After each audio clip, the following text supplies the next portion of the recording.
Gordon was in the yard taking on a large supply of coal. "That's the third load of coal you've had today, Gordon," said James. "Some might say you're being rather greedy." "I'm an important engine," replied Gordon. "Important engines need plenty of coal, but I doubt if you would understand that, James."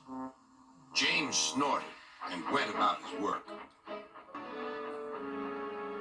Later, Gordon was taking on water from a standpipe because the water tower was under repair. "I wouldn't drink too much of that water if I were you, Gordon. It might give you boiler ache."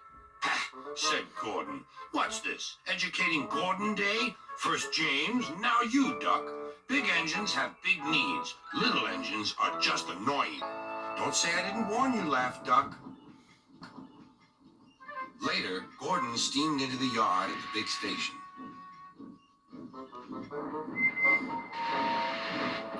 "That's what I need," exclaimed Gordon. There, emerging out of the sheds, were two shiny tenders. "Now, if I had two tenders," said Gordon, "I wouldn't need to stop so often, and I wouldn't have to listen to silly little engines." "Those tenders belong to a visitor," replied his driver.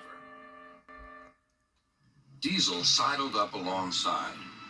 "Everyone knows that tenders are a mark of distinction, but I'm afraid that no amount of tenders will save you in the end. We Diesels are taking over, and we don't need tenders to make us important, not even one."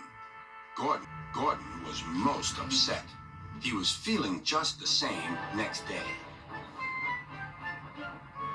"I'm not happy."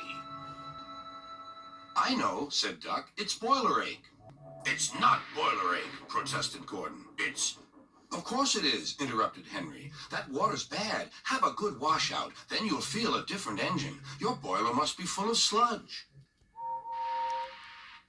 "Don't be vulgar," huffed Gordon. He backed down onto his train, hissing mournfully. "Cheer up, Gordon," said Sir Topham Hatt. "I can't, sir. Is it true what Diesel says, sir?" "What does he say?"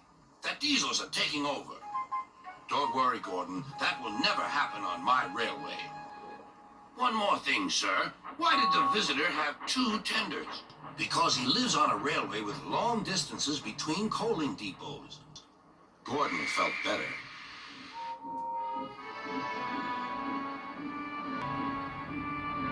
But Henry started complaining. He banged some cars angrily.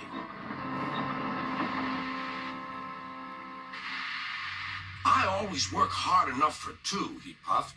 "I deserve another tender." Duck whispered something to Donald. He was going to play a trick on Henry.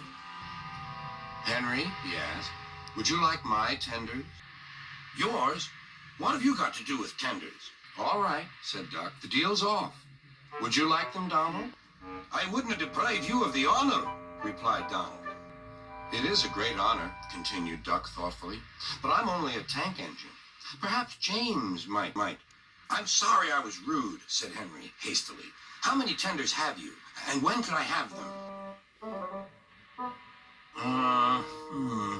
"I have 6, and you can have them this evening." "6 lovely tenders," chortled Henry. "What a splendid sight I'll be." He was excited all day. "Do you think it will be all right?" he asked for the umpteenth time. "Of course," said Duck. "They're all ready now." The other engines waited where they could each get a good view. But Henry wasn't a splendid sight at all. His 6 tenders were very old, dirty, and filled with boiler sludge. "Had a good washout, Henry," called a voice. "That's right. You'll feel a different engine now." Henry was not sure, but he thought the voice belonged to Gordon.